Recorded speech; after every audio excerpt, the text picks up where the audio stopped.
Asher. And Pipeman on W4CY Radio.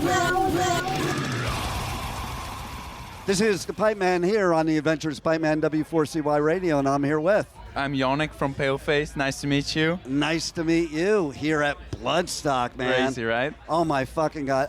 I do a lot of festivals. This is my favorite because it's just... Nice. It's such a true metal festival. Oh, yeah. I heard that. Yeah. I also heard that this festival is a DIY festival, so... Yes. It's like... I'm even more stoked to be here because of that fact. Isn't that cool? It's crazy. See, I love that because I'm from the States. I do all of them in the States. I do UK, I do Europe. But in the States, it's become typical America, like these corporate festivals that, you know, it's just all about the business instead of the music. 100%. You know? 100%. And that's why I love Bloodstock, because they're so into the music and they're so passion, into right? Yeah, exactly. Right. Music Nice. should be a passion. Definitely. I've always said that when it comes to the creativity of music, the business people, do your business part, but stay away from the artists. Yeah. I came from the 80s where I sat backstage and watched these artists being told by record labels how their music should sound. Nope. That's not They don't how it know works. creativity. Nope. You are the creator. Right. You know? Of course, there has to be business parts for that everything works, right? But everybody has their part. You're right. It has to be splitting up. And listen, the best artists in the world have always just not listened to those suits and just did what they want. Ozzy, perfect example.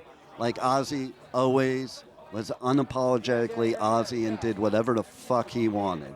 Yes, definitely. You know, and that is why he's the legend. That's why he lasted so long. And you would never think with all the shenanigans that he would have been who he is today. Yes, right. But that is why he is. How was that for you when he passed away? I've seen him every year since 1980. Every year? I saw him with Randy Rhoads. Oh, my God. I knew it was coming, though. Oh, my God. Because even a few years ago, I said Sharon was trying to get him to retire. I'm like, if Ozzy doesn't do live shows, he will probably pass away because he just so loves being up there. That was amazing. And I felt that his last performance, he sounded better than he had in years. Yeah, right. Like he was I felt so the same. good. I felt the same. I was actually surprised how good they were. Right. Like I didn't think and also, like he as a person, he was so...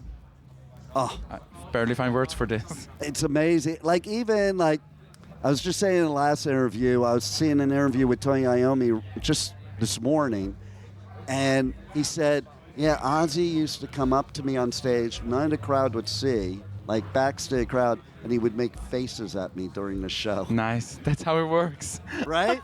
Right? Always have a good time on Just stage. having a blast. Yeah, right. Because listen, if you're not having a blast in this business, you're in the wrong business. Definitely. There's a lot of shit of the business, so you might as well be having fun. And if you're not having fun on stage, how am I having fun out there? Yes. I love looking at bands and just looking at them I'm more concerned them having fun than playing the notes properly.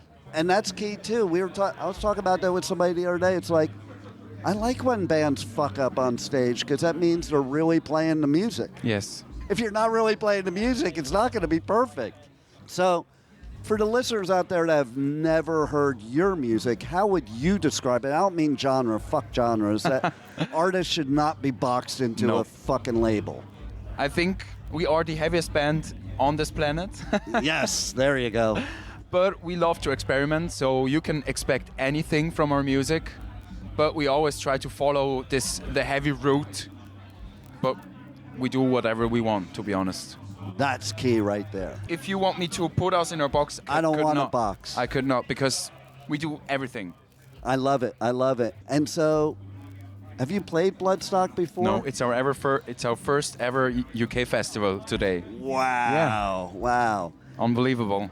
I also saw you're going to be on tour in Australia. Yes. Which I'm a surfer, so I love that. Nice. Have you been to Australia? Well, here's the funny thing. I've been all over the world now. I was in Bali for a couple months, but I was going to go to Australia because I'm like, oh, Perth is only a 3-hour flight. And then I looked up, I'm like, oh, fuck. You have to do this whole process to even get a visa to go there. I didn't realize. Yeah. So now I have to go back because it's been a goal of mine since I'm a teenager to go surf Australia. Yes, do it. Because where else in the world is it better to surf? Right, you know? right. So are you excited about that tour? Of course, it's our first headline tour in Australia. We toured there a year ago, and the response was unbelievable, was crazy. So we thought, why just not come back as a headliner? What do you think of the crowds there? It's crazy. Like the energy is unmatched. I'd say. Yes. Yeah, I'm super stoked to go back there as a headliner. Nice. So, how did they receive you last time? And how you think it's going to be this time? Even more crazy. Right? Because the people, they come because of us. What's the craziest thing you've seen in the crowd at any of your shows? I saw a lot of crazy things.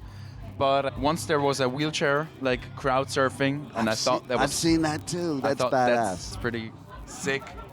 And I also love good old push pits, good old circle pits, so... Me too. See, I won't crowd surf because... when I was 17, I was at a show, I got up on the stage, I climbed up on the Marshall stack, swan dived, I was midair, and the crowd moved. No. And I hit teeth first into the floor. Oh my God. So now I don't fucking trust anybody, but I'll go in the pit because then I'm in control. Sick. And it's best therapy, man. Yeah, man. People don't get what the pit's all about. It's not about hurting and maiming people. It's about getting that aggression out so you don't hurt and maim people in the real world, you know?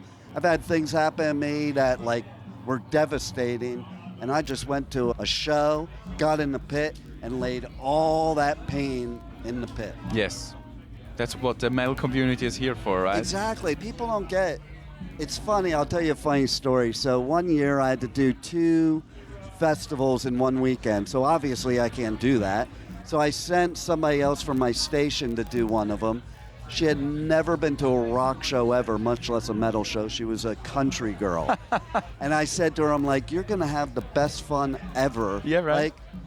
Country shows I said to her, country shows are no fun. It's a bunch of rednecks drunk getting into fights. Yes. And you're so scared of going to, because she was scared, you're so scared of going to a metal show. We don't have fights. No.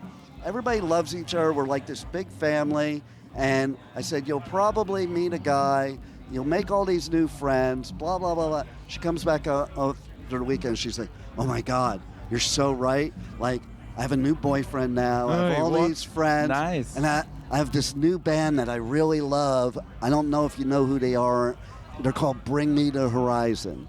Sick. And I was like, there you go. See? Nice. I love that story. Right? Super nice. We're just this big family, and in some ways, a bunch of softies. And it's people think we're some bands have said to me that I'm friends with, let's keep them thinking we're scary so they don't ruin it for us. Right. I love that thought. So what started you on this journey? What's that one moment where you're you knew this is what you had to do? I once met the guitarist of Alice Cooper. Okay. And he played some riffs for me, like School's Out and whatever. So, and that was and then we were driving back in the car, and my mom was driving. I was like, Mom, I want to do this. I want to play guitar. And that's why I stand here, basically. Nice. So yesterday I was in the campground hanging with some dudes, and they asked me if I was interviewing your band. Oh, really? And I was like, yeah. And one of them, I forget his name now, but he said, well, tell him I said, fuck you. But he's a fan, not in a bad way. It's somebody I think that knows you. Okay. Personally. All right, he was being funny. We'll see. So, I don't know. So I relayed the message. All right.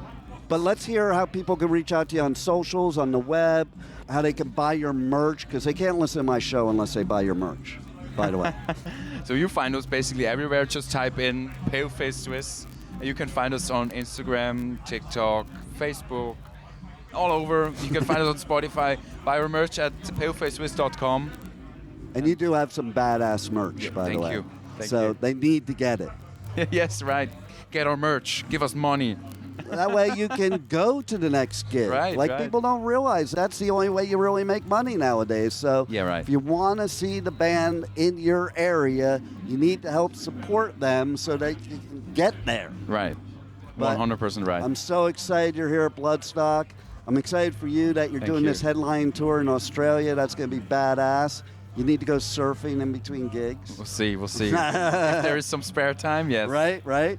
And thanks for being on the Adventures of Pipeman. Michelle Kerr was my press officer for my entire fucking career here in the UK. My entire career with Machine Head. She recently passed away, and it was a very, very sad day. And I can tell you the reason that I'm going to tell this story is because she was family. She was Bloodstock family. She was heavy metal UK family. Most of the bands that you know and love, you probably heard of because of that woman right there. Slipknot, Slayer, Machine Head, Trivium, Killswitch Engage, Hatebreed, you name it. She helped lift everybody up, man. She helped lift everybody up. And in so many ways, she helped make this entire music scene, this incredible, beautiful community that lives here at Bloodstock, man. She helped make it. So ladies and gentlemen, please make some noise for Michelle Kerr.